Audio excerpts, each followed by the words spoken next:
NXT is on the road going to Minneapolis for the final premium live event of 2024. NXT Deadline taking place this Saturday. Who will win the Iron Survivor Challenge for the men and women? It is predictions time, so stick around on the video. You'll find out my picks. But in the meantime, we've got three other matches to go into first, starting with the NXT Championship. We've got Trick Williams going against the challenger Ridge Holland, who, let's be fair, has had a lot of strong booking in the last few months to try and make him seem like a credible main eventer, defeating Andre Chase in an ambulance match and then becoming #1 contender by beating him and ending Chase University. At the same time, he has pinned Trick Williams in the ECW arena in a tag team match that also featured a mini rivalry with a WWE Hall of Famer in Bubba Ray Dudley. So much has been booked so strongly for Ridge Holland, so much effort has been put into him, yet still I'm not quite there. I don't believe I'm ready to see Ridge Holland challenge for the NXT Championship,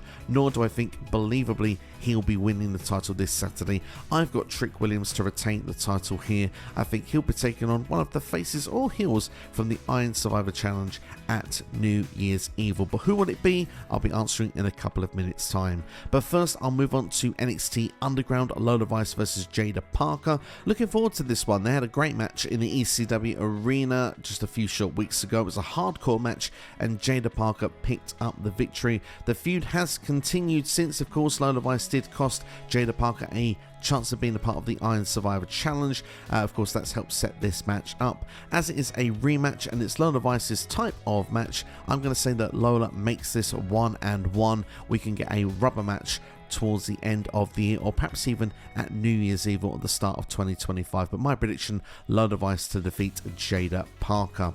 We have the Tag Team Championships on the line. We have the No Quarter Catch Crew, who won a Battle Royale, got them in this championship opportunity to take on Nathan Frazer and Axiom. But will Myles, Borne and Tavion Heights pick up the titles?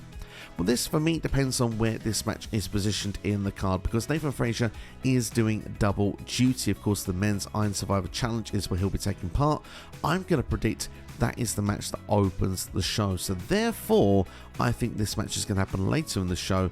And a quick spoiler, I think Nathan Frazer is going to be in that Iron Survivor Challenge for quite a long time, between 20 and 25 minutes. Therefore, I think Frazer and Axiom, for the first time, although they've been juggling the Tag Team Championships and other projects throughout the whole year and getting away with it, I think this is the show where the wheels fall off. I think Frazer is going to let the team down. I think Frazer and Axiom are going to lose the tag team titles, and that long teased breakup we could get between the two seems to be starting to get some momentum. So I think we could be on the way for that in 2025, and I think Borne and Heights will be your next tag team champions. Well, I mentioned Nathan Frazer, then let's go into the men's Iron Survivor Challenge, which I think will open the show. Nathan Frazer, Javon Evans, Wesley, Ethan Page and Eddy Thorpe all taking part. This one for me, I'm really looking forward to it. I really enjoyed this match type for starters. Just for those that are unaware of the rules, 2 will start in the ring and every 5 minutes another wrestler will enter. The match is 25 minutes long and the aim is to get the most pinfalls as possible. If you are pinned or submitted in the match, then you have to go into a penalty box for 90 seconds. It sounds wacky, it sounds wild, but it is a lot of fun. It's had great success in the couple of years that NXT has been doing it. For me to predict who I think will start the match, I'm going to go for Frazer and Wesley. I think those will be the first two in this match, where I think the likes of Ethan Page, who is a heel, will benefit in his way coming in later, where he can get quick pinfalls. I think Javon Evans can add some extra high-flying ability, keep the speed of this match going with a lot of fast athletes in this match.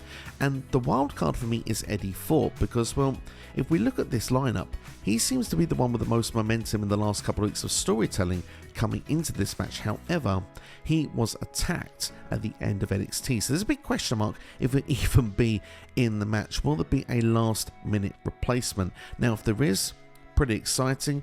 I'd like it to be Obafemi, that's who I'd want it to be, and to go on to win the match. But as we're at the time of recording, we don't know if Thorpe will be in, will be out, if someone will take his place. I would assume Thorpe is going to be in this match. And of course, his big storyline was that he was kind of a reason why Ava got a door in her face and Shawn Michaels got physical with Thorpe, I think that we could see Thorpe continue to be screwed over, although it could be kind of exciting to see what it'd be like if he was in a championship position and Shawn Michaels and Ava not wanting to see him there, thinking he doesn't deserve it. For me, I'll go with the first one. I think Thorpe will be screwed. Therefore, my prediction to win this match will be Wes Lee. I think that he's been grooming himself into a main event position.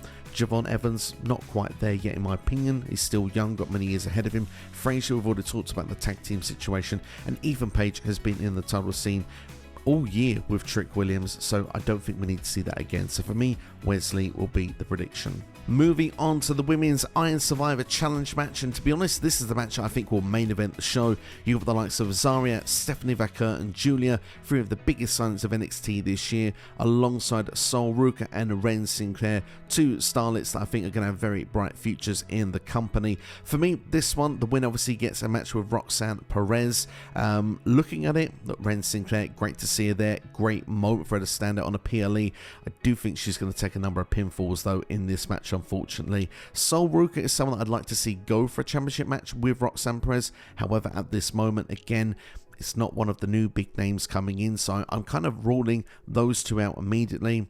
Zaria, for me, feels like she's going to be a dominant force in NXT. I could see her being at the top of the card already, and she's someone who has pinned Roxanne Perez in a tag team match. Stephanie Vaquer has done the same thing as well, and Giulia has had a match with Roxanne Perez, and of course was a losing effort thanks to Cora Jade. But the fact that it was thanks to Cora Jade makes me think there is unfinished business there, and I do think eventually we will revisit that match. Honestly, you could flip a coin on all three ladies here. This could go either way. For me, I tell you what, I could change my mind between now and the show, but my head says Giulia, so I'm going to say Giulia to win the match. But hey, it's going to be interesting. One thing I will predict for sure, I think Zaria does not take any pinfalls, and to be honest, this could be a first time we could see Zaria and Vaquer take pinfalls in NXT. Would be exciting to see if that would be the case. But a match order of who I think will be in the match and when, I will say that actually Friends, Vaquer and Giulia will kick things off. I think that we will get Ruca in next, Wren Sinclair in fourth, and I think Zaria will come in fifth, and I think she will be a dominant force picking up quick pinfalls. But yeah, I could be wrong. Like I say, it's any of the new three names, but I'm going to go for Giulia to pick up the victory. So that's my predictions there for NXT Deadline. Let me know your picks now in the comments below. If you've enjoyed the video, hit the like button, share with a friend, and subscribe as well. But that's all for me. Thanks for watching. Take care. We'll see you for the next video. And if you want to see more from the channel right now, check out the bottom of the screen and click that one right now.